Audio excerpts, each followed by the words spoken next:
Hello friends, mountain साइल को forest साइल भी कहते हैं और ये मिट्टी बनती है ऑर्गेनिक मैटर से। और ऑर्गेनिक मैटर आते हैं लिविंग ऑर्गेनिज्म से, और जो लिविंग ऑर्गेनिज्म हैं वो आपको मिल जाएंगे जंगलों में ज़्यादा अक्सर।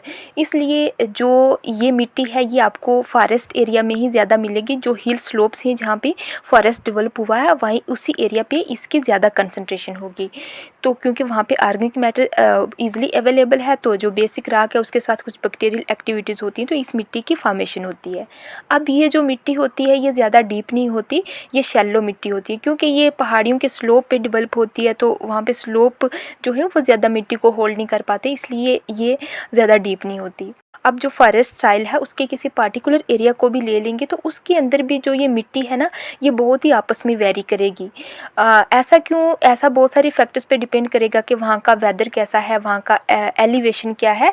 तो इस तरह से जैसे कि अगर हम किसी पहाड़ी के फुट एरिया से उसकी पीक की तरफ जाएंगे तो वहाँ पे भी हमें बहुत सारा डिफरेंस मिलेगा, क्योंकि जो फुट एरिया की मिट्टी होगी वो काफ़ी डीप भी होगी और काफ़ी डार्क कलर की होगी और फर्टाइल भी होगी। जैसे जैसे हम पहाड़ी के ऊपर जाएंगे तो उसकी फर्टिलिटी भी कम होती जाएगी, उसके अंदर जो डीपनेस है वो भी कम होती जाएगी और उसका डार्क कलर भी कम होता जाएगा, उसके अंदर कैंकर्स वगैरह आने शुरू हो जाएंगे।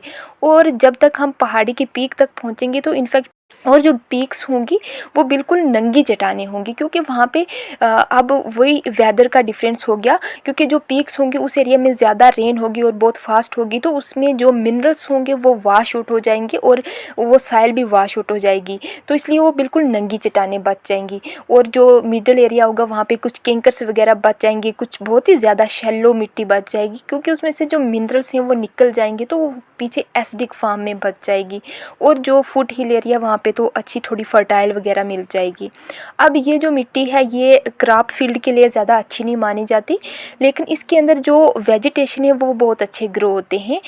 जैसे फॉरेस्ट वगैरह अच्छे ग्रो होते हैं, और इनफैक्ट ऑर्गेनिक मैटर इसके बनने के पीछे भी फॉरेस्ट का बहुत ज़्यादा हाथ है, तो इसमें अच्छे जंगल्स वगैरह ग्रो हो जाते हैं। अब अगर इंडिया के अंदर हम देखें तो बहुत ही डाइवर्स है ये जो माउंटेन साइल है ये मिलेगी, क्योंकि जहाँ जहाँ भी आपको पहाड़ी एरिया मिलेगा उस एरिया में ये मिट्टी आपको मिलेगी।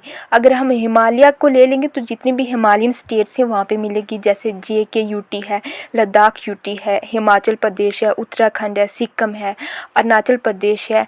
नॉर्थ ईस्टर्न स्टेट्स हैं जैसे मणिपुर, मिज़ोरम, मेघालय, वहाँ पे कुछ हिल्स एरिया है वहाँ पे मिलेगी। फिर पेनिनसुलर इंडिया में अगर आप आ जाओ तो वहाँ पे आपको वेस्टर्न घाट और ईस्टर्न घाट में मिलेगी। बाकी भी जो पेनिनसुलर इंडिया में कुछ हिल्स वगैरह होंगे वहाँ पे ये डेवलप होती है।